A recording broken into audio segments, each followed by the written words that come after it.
Anak-anak kami sekalian, kembali lagi kita berjumpa di pertemuan yang kelima kelas 12 IPS, yang mana pada hari ini kita menyambung faktor penyebab ketimpangan sosial.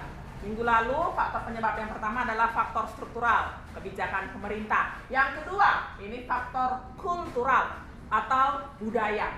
Nah, ini energi penggerak bagi kehidupan masyarakat. Nah, faktor kultural ini berkaitan dengan dua hal. Yang pertama adalah sifat atau karakter masyarakat. Malas, rajin. Ulet, gampang menyerah, gampang putus asa. Jujur, menghalalkan segala cara. Dan suka berkompetisi atau pasrah. Oke. Yang kedua, faktor kultural adalah nilai-nilai yang dianut oleh masyarakat. Nah, ada masyarakat yang dia memiliki orientasi ke masa depan.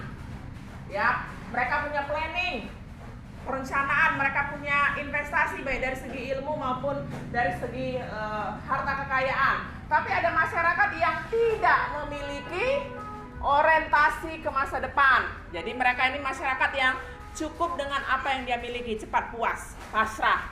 Nah, itu menyebabkan terjadinya ketimpangan sosial di masyarakat. Oke, kita langsung masuk bagian B. Permasalahan-permasalahan sosial akibat perubahan sosial di tingkat lokal yang disebabkan globalisasi.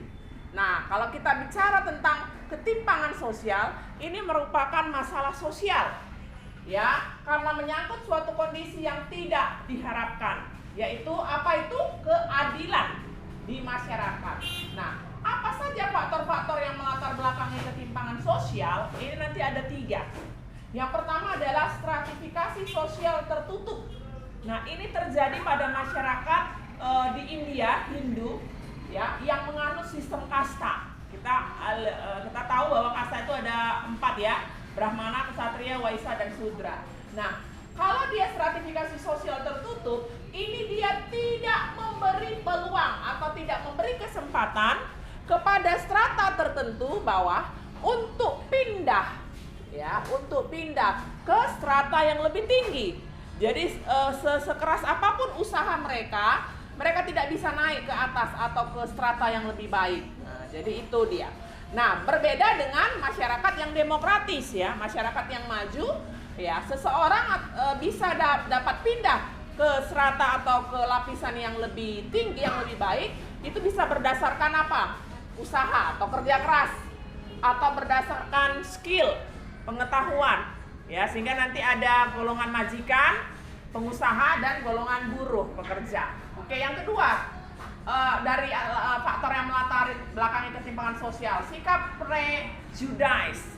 Apa ini? Ini menggeneralisasikan, ya, menyimpulkan secara keseluruhan, tapi tidak berdasarkan realita atau kenyataan.